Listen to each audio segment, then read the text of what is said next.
Story 1. I'm a 26-year-old woman who recently discovered that my great aunt, a professional poker player, left me $700,000 in her will.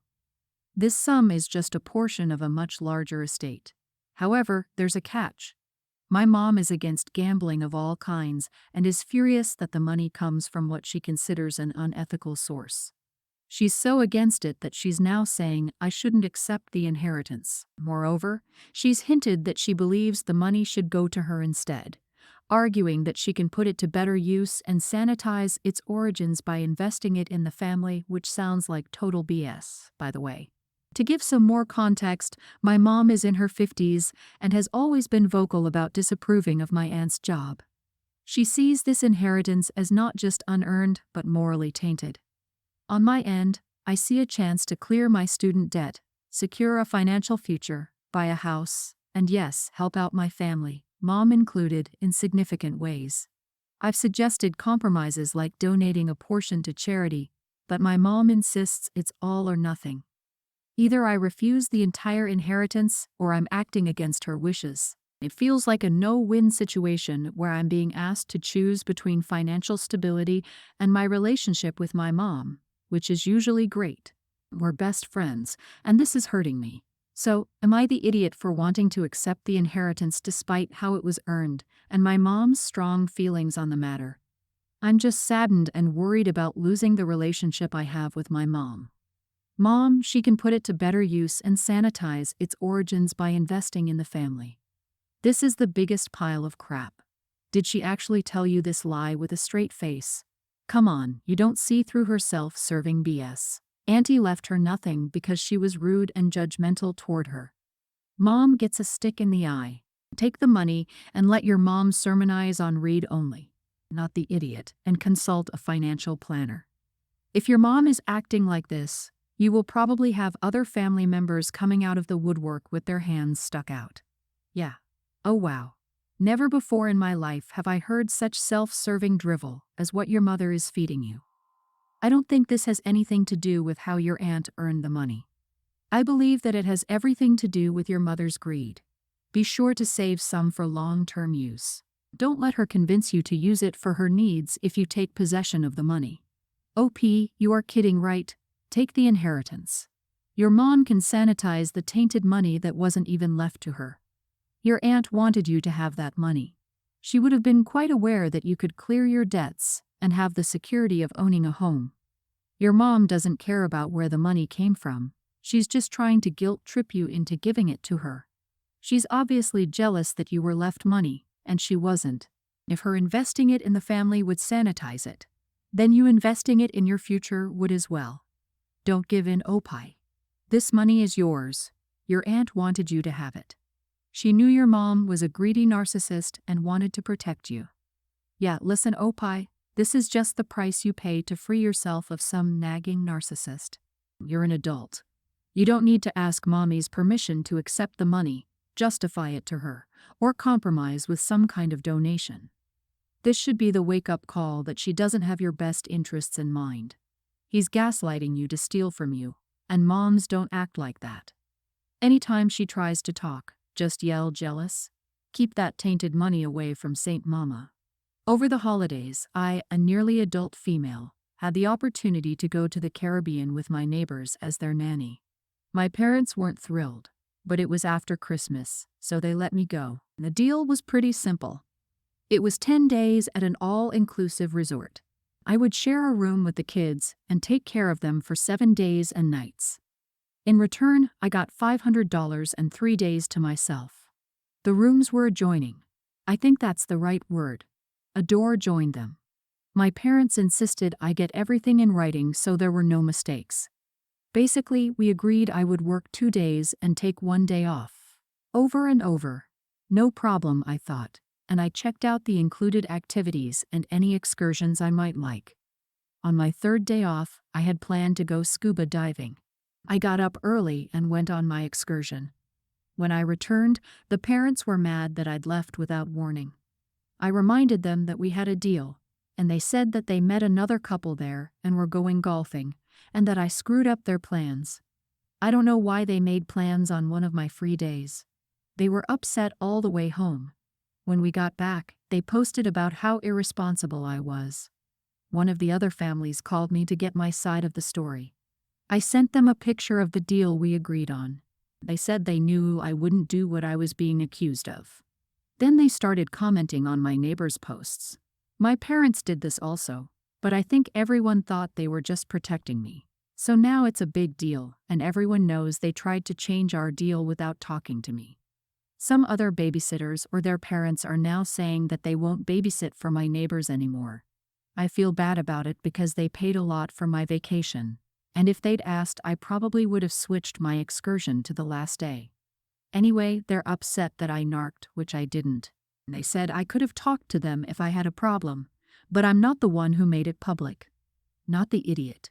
You made an agreement in writing which they insisted on. They wanted to renegotiate the terms of your agreement, so it's down to them to discuss that with you at an appropriate time, not on the day they wanted to switch. Even then, you would still have been completely within your rights to decline their request as per the original agreement. You did nothing wrong. You stuck to what was agreed upon. They then decided to defame you on social media over this. There's no other reason for them to make their annoyance public, other than to shame you. Fortunately for you, it backfired on them, and now, as a consequence of their second mistake, they've gotten themselves blacklisted by other sitters. Do not feel bad for them. You reap what you sow, and they certainly have. This is not your responsibility in the slightest. I just hope you got your $500. They said that I could have talked to them if I had a problem. That ship sailed the second they posted their lies. Don't feel guilty. Too many deserving parents and kids need babysitters for these people to get good, hard-working babysitters. 7 days of babysitting cost more than $500. Those 3 days off are the rest of your payment. Recently, my family was invited to my brother's wedding. My brother and I, our daughter 21 and our son 18, and everyone except our younger son teen, because it's a child-free wedding. I called my brother to confirm that my son wasn't invited because I've been to a child-free wedding before that's 13 plus or 16 plus, and my son won't behave badly or need such close supervision as a younger child would. My brother was very apologetic and said that he couldn't make exceptions to his rule, that some of his friends have much younger kids, and that he didn't want to look like he was showing favoritism by allowing my teenager to come. That was fine by me. I understand child-free weddings. I had a child-free wedding before having kids.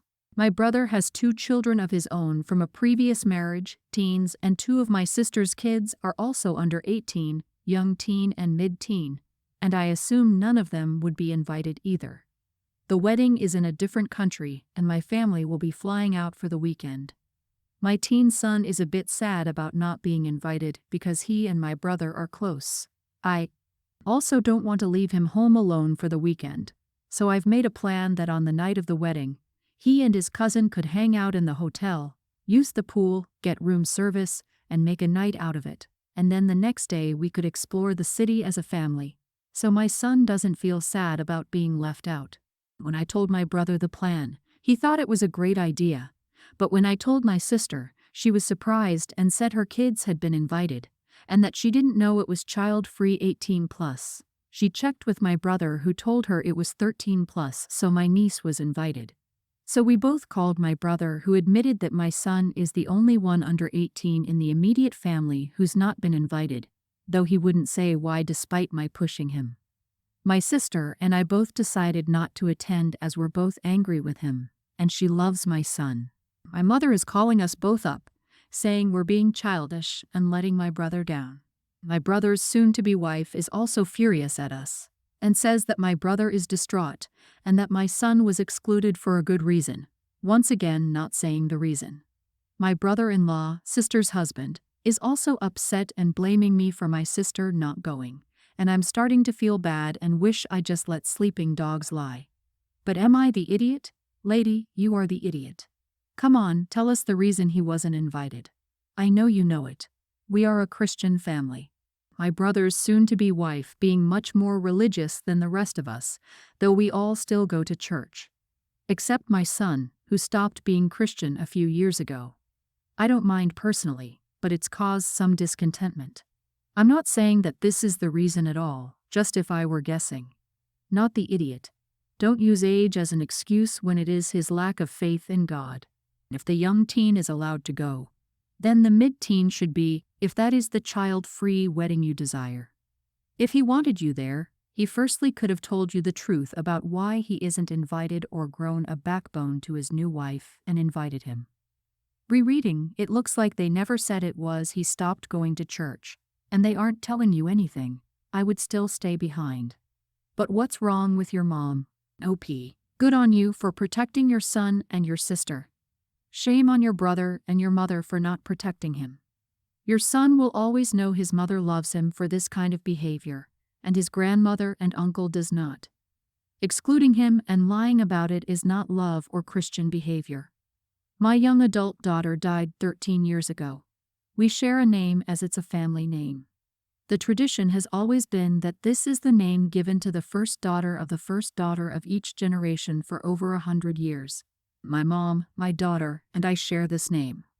When my niece became pregnant 6 years ago, she asked if she had a girl and if she could use the name. Note that she didn't ask to use it as a tribute. She's been jealous of the tradition, not including her for as long as she's known of it.